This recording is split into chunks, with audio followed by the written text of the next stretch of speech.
Hey, how's it going? Hi. How did your talk go?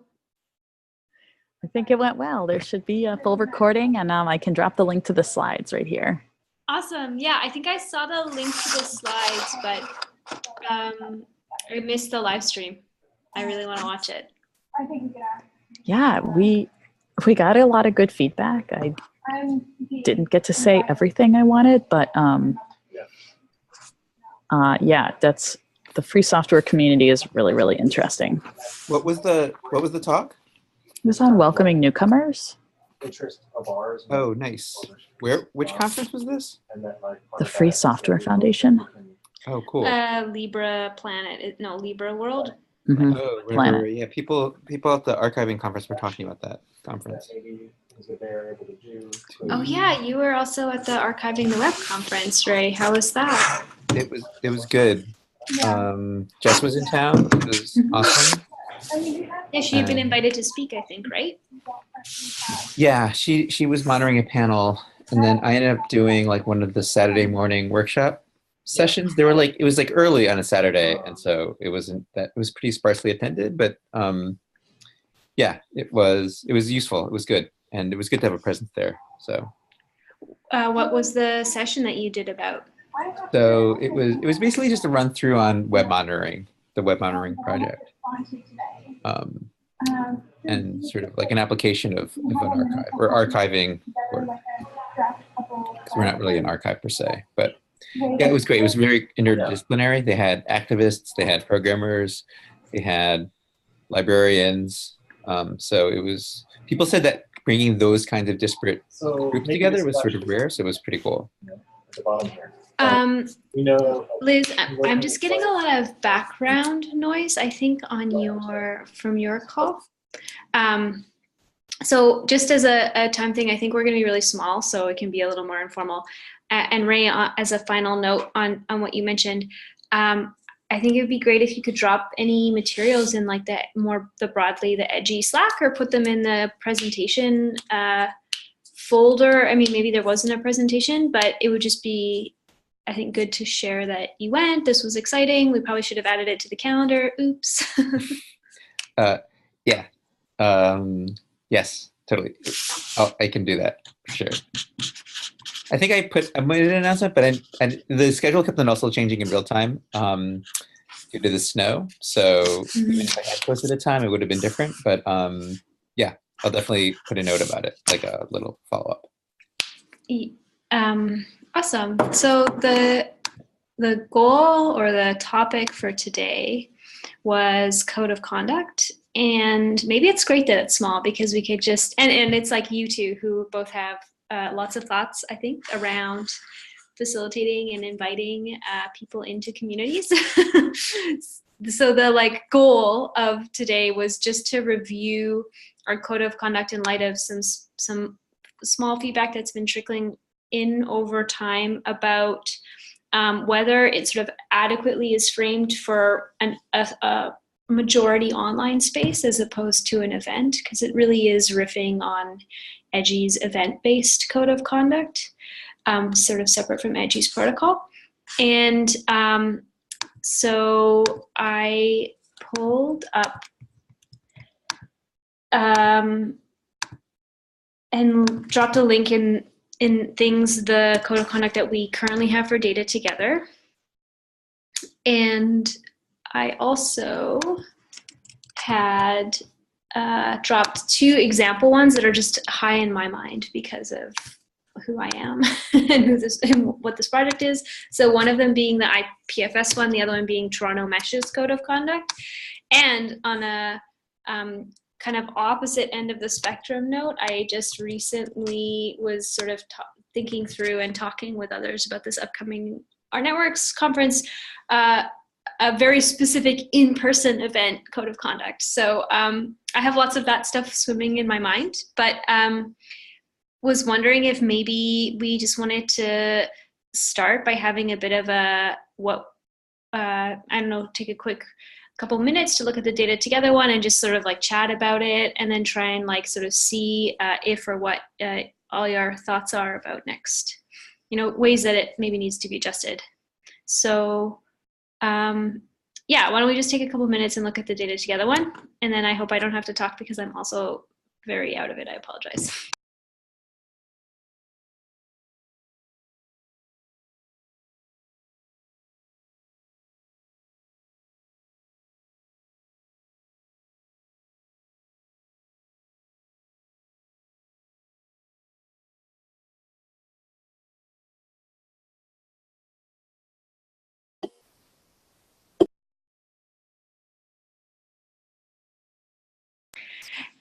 Hey, even you didn't miss much. Oh, hi, Matt. Whoa, beautiful outside. Whoa.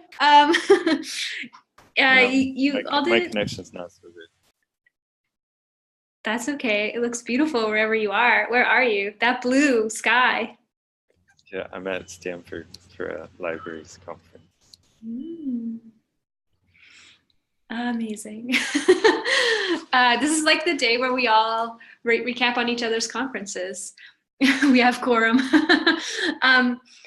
Yeah, so the goal today was really just to talk a little bit and get some thoughts on the code of conduct. So you all have missed nothing, really. I just dropped the link to the Data Together code of conduct, which I will redrop. And then I dropped for reference, I didn't drop EDU's because it's almost identical, but dropped the Toronto Mesh one and then the IPFS one. Just because we received some feedback a few times now that the way our code of conduct is written really is targeting events, but this is much more of an online spaces thing. So just it's been like very low on my list of things to circle back around to, and this was the perfect day apparently to circle back. So we're going to take a couple minutes to look at it and then just have a really casual chat.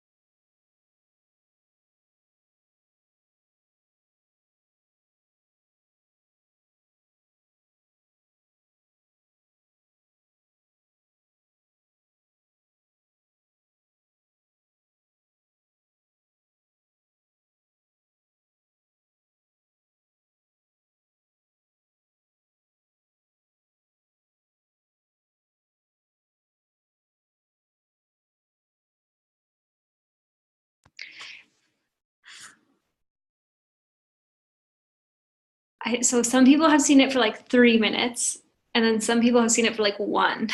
I don't know how fast or how much time I need or how unfamiliar this is. Are we good to just start talking? Okay, awesome. So what do people think? And or maybe what immediately strikes them about our current code of conduct?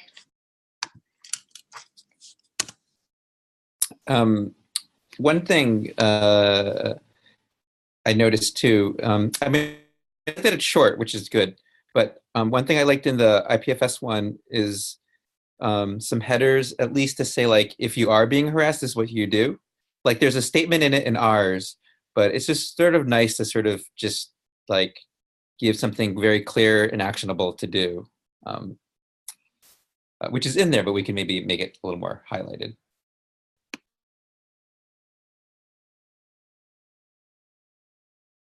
I'm not going to manage a stack unless a lot of us put our hands up, so please just feel free to unmute and chime in whenever.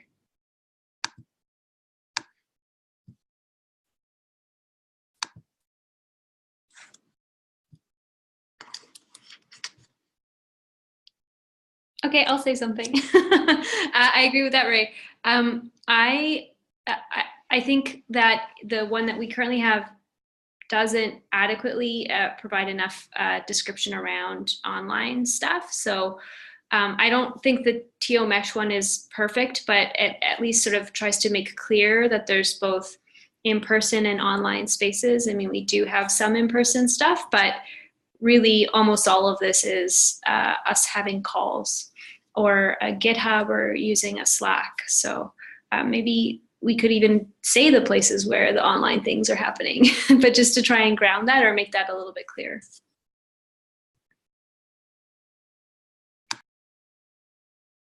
Yeah, I agree that it needs more like online context, especially like how to, like who to talk to if you have questions or like issues and stuff like that.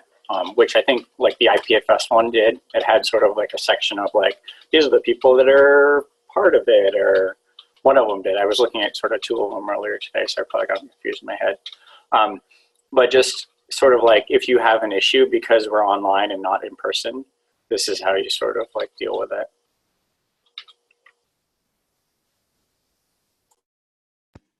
Yeah, so Matt said, would love to hear those thoughts because I was also going to pitch it to you and ask, so we'll wait until you join by call, but in the interim, I was going to ask anyone, and I'm not sure if all of you have, but anyone who's sort of been involved with code of conduct, maybe in development or administration before, if you kind of wanted to provide a bit of a lens. Yeah, Liz. Maybe just through something. Yeah, and I have sorry, I have some things I can contribute on that, which is for a code of conduct, like you have to have things that are not allowed, but you should also have an inspiring statement about why we're gathering here together. And like the references you put, for instance, in ours, we refer to the civil rights movement and the formation of like that communities among themselves would come to practice living in a respectful democratic culture was part of the goal. So that's an important part. Yeah, so, okay, right. Also, there's a best practice, I believe, from the ADA initiative, 2011, that describes spelling out exactly what is not allowed. And from a facilitator through the trans activist group in Allied Media, we also added in, next to each don't, we have a do. So maybe somebody actually, I mean, truly, like a lot of people haven't seen good behavior in online spaces. So we have that. And I think for structure, I think the major kind of personnel structure that like IPFS has this too. They talk about I'm not sure if it was like an anti-abuse group or a group in Public Lab. We have a conduct committee, and this is not an open committee, and reporting to the committee can be done anonymously. We have at publiclab.org/conduct, which is a location we distribute widely throughout our online spaces. There's a button for submitting anonymously to this conduct committee. And who's on that committee depends on what's happening at any given time. And so this is a real responsibility. And this is, you know, it requires a more, I think it's a real role to be on. And so we check once a day when there's not an event going on, but we check like on the hour when there is an in-person event going on. And we publicize who's on the conduct committee. And also there'll be one person who, with the most facilitation and conflict training, who can be like, if you want to just tell one person, like just tell this one person. And in our case, we have a nonprofit, so we steward who is on this group and who's not on this group. It's not an open community discussion who's on the enforcement team. And our team that team will have access to like banning a certain person from all platforms. And I should say at time of submission, we also give Like if we're in a certain location, if we're in the United States, we'll put 911 and potentially we'll also put the office to the local police department. We have not yet had to deal with international events, but it's coming. And okay, I'm going to wrap it up. No, those are wonderful. Thank you for sharing all of those thoughts. Madzad, I think you're here and we can hear you. Yep. Yay. Yep. You can hear me, right? Mm-hmm. Okay. And I hear myself. It's a little, okay. I'm taking off my headphones while the main thing, just echoing what everyone said, I think having headings is helpful, making sure it's really clear. Something that the IPFS one actually, I forgot, does really well is it makes it very clear, like, if you feel like maybe you should be reporting something, or you feel like you should or want to report something, it's very easy to like arrive at the document and get that question answered. How do I report something? Because usually, like, if something happens that someone feels the need to report, there's often a lot of doubt or just confusion, or they're just overwhelmed. And so making that really easy. But then something we've found probably one of the most useful things this is more about online behavior rather than at the conference behavior. One of the ways that we have executed our, sorry, my computer's giving me a strange message. Oh, it's because I'm sitting in the sun. It thinks that Zoom is overheating my computer. Moving to the shade. That harassment is basically, we have some language that makes it much more of, it's not just about like sexual harassment and other forms of harassment in that sense. It's also about providing a constructive and encouraging workspace or collaboration space, because it's basically, you want to be able to have a clear way to eject trolls, and not even necessarily getting to the point of ejecting them, but just, it's actually like cutting it off at when someone behaves in a way that is trollish or sort of belligerent or anything like that. You can just immediately cut it off and say, that's a violation of the code of conduct. And like, we don't need to mince words into like, oh, well, this isn't sexual harassment. It's not this, it's not that. It's just like, no, you're creating an unfriendly work environment, and we're just not tolerating that. So that has been very useful in ours, and the language in the IPFS one is a little bit more explicit in that sense. So we might want to do that in the Data Together one as well. Just I have a quick follow-up on that. When you're talking about positive examples, have you done it sort of similar to how Public Lab does it with like the side-by-side do-don'ts? Or I've also seen it where people separate them into two sections. I really like this. There's a maker space / community space called Gamma Space. Just said that word a lot, here in Toronto. And they have a section above unacceptable behaviors, which are like expected behaviors. And they're like quite like, one's like listen intentionally, or like they're framing in a similar way, but they're not exactly put beside negative ones. So I'm just wondering if you could speak to that a little bit. Well, there's ours, while I am into stuff that gives positive examples, it's more for the IPFS one. So the way the Data Together one is worded right now, it says harassment includes verbal comments that reinforce social structures of domination, right? So that's like, a lot of people will read that far and get stuck, right? Well, so there's twinkles of like, that's true, but it's also inviting a debate as to whether a particular behavior is reinforcing social structures of domination, right? Rather than like the IPFS one just says, any spamming, trolling, flaming, baiting, or other attention-stealing behavior is not welcome and will not be tolerated, right? So we don't need to have a debate about whether that's like buying into cultures of domination. It's just not tolerated. Like, you were baiting that person, don't do it. If you keep doing it, you're going to get pushed back. So it's actually like cuts to the chase in a way that has been very useful for us, because when people are engaging in behavior that's not okay, they're also often the people who are going to fight you on like splitting hairs about like whether this is okay behavior.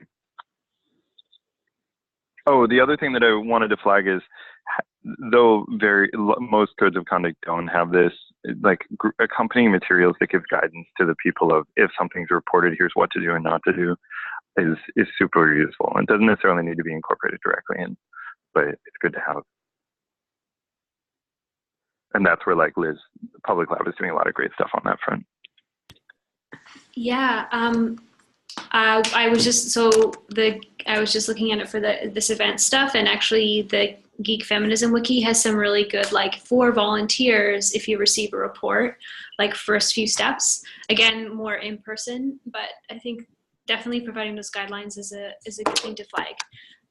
I was wondering, for all of you, thinking about both IPFS and public labs, I think are really like well extended, and I think maybe also mature contexts.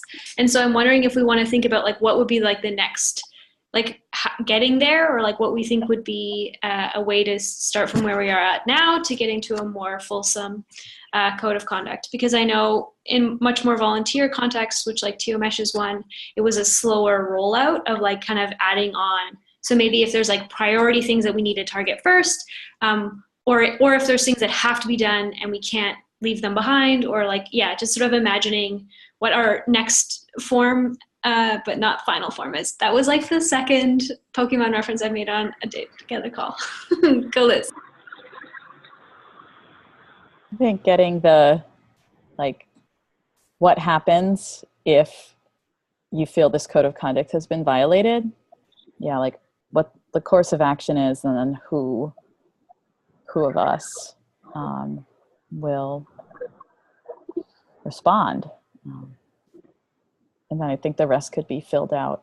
Like some of the, there was like an earlier form of like web etiquette, netiquette, that was really common, that had even just like talked about tone on mailing lists and things like that. And like even Public Lab, like we're editing that, we edit that all the time.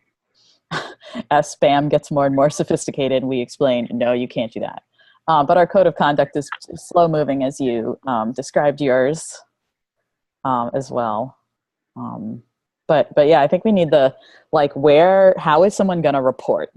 And then when they click the button or when they pick up the phone, like they need to know in advance, like who's at the other end.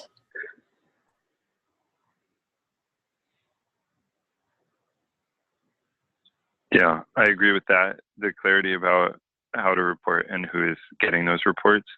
And then I would say the other thing is I'm sort of rereading the IPFS stuff, and the delta between what's in the Data Together one and the stuff that's in the way the IPFS one defines harassment. It's so useful to have the stuff that's in the IPFS one. Like, avoid using offensive or harassing nicknames or other identifiers that might detract from a friendly, safe, and welcoming environment for all. Like, just having stuff like that. I mean, to give an example of something that we were able to use this code of conduct to stop, there was someone who was basically bombing all of our maintainers with really aggressive pull requests, many of which were like, they were just not particularly helpful.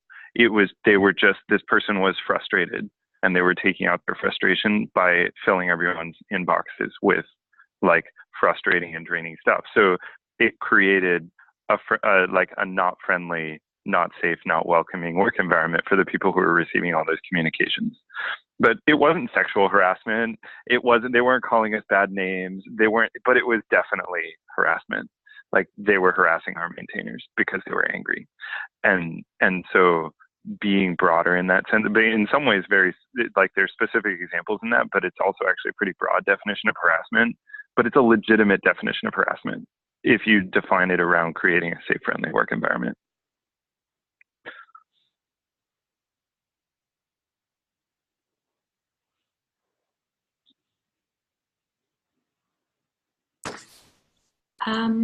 Does anyone else have thoughts around this in terms of priorities, or like things that we want to make sure our next iteration includes?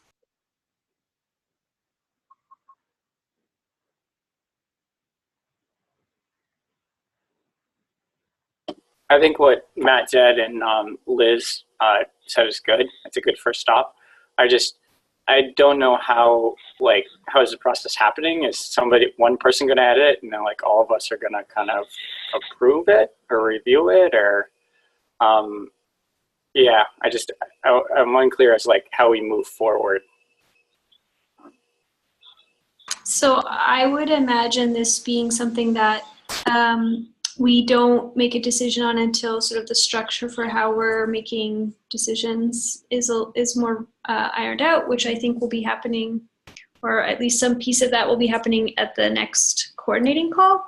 So I think how I could see a timeline of this working is that we have a revision, and probably someone similar to the mission, vision, values would need to like at least lead a group of people who's not all of us looking at it and sort of taking into account some of this feedback. And then we would work from a proposed version to sort of make final changes and then accept it. But that would not happen until like after that coordinating call. And then if we're really doing things amazingly, it would be also could be something where that happens and then we revisit at an in-person at the in-person meeting. But I'm not entirely sure about the timeline. I mean, I think though we could start to have a smaller group of people propose edits, but it wouldn't be live until after that.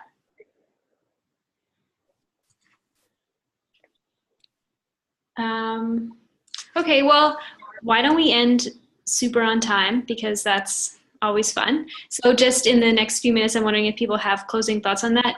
And Ray, I take your point about examples. And it's really great even to sort of flag the like how we want to move forward on it. Is this something where people have an interest in helping kind of pulling together, like, or starting to even just create a doc where we could pull some of the language or examples and stuff from Public Lab and IPFS and other code of conducts closer to where we are our current text, and then think about making changes?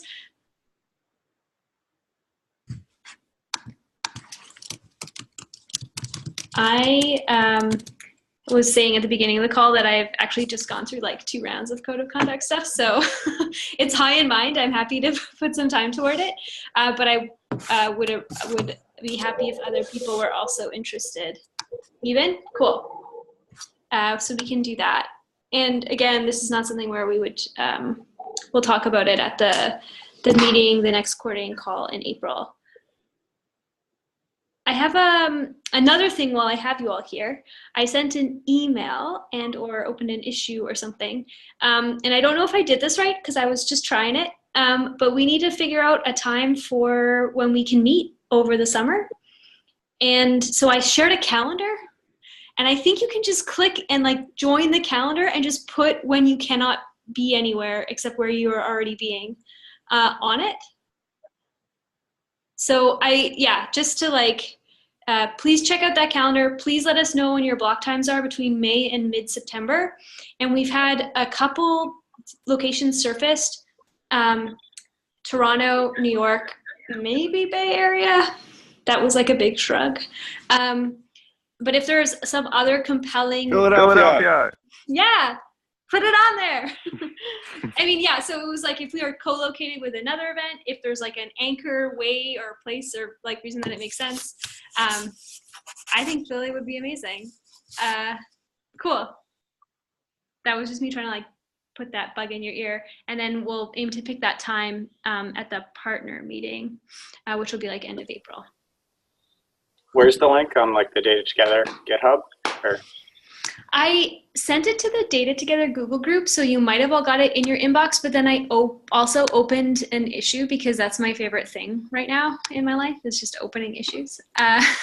So yeah, it's in both places, but I think you need to go through the email link to get the, oh, sorry, thanks Liz, to actually be able to edit the calendar. So let me know in any channel you so desire if you can't. Awesome. Okay. Are there any parting thoughts? Things that I forgot?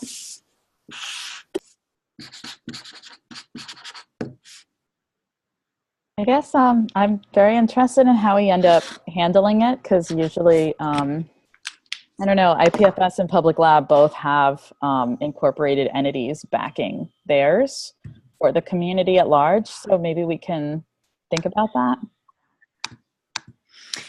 Yeah, that would be great. Like TOMesh doesn't, and we do a rotating people monitoring an email, and we do similar to Civic Tech in-person organizers identify themselves. And we've only ever dealt with in-person stuff before, so I'm not.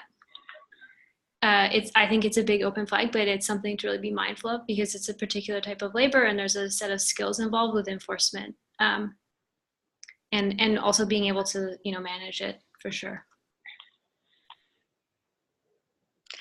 Okay, well, yeah. I've got to go to another call. See ya. Thanks, everyone. It's good to see your faces. Yeah, good to see you. Bye-bye. And I'll say maybe we say goodbye now, and even I'll drop a thing on that thread, and we can maybe just with a Google Doc start to like pull together all of this stuff. Sounds good. Great. Nice to see you. Bye, guys. Bye. Bye.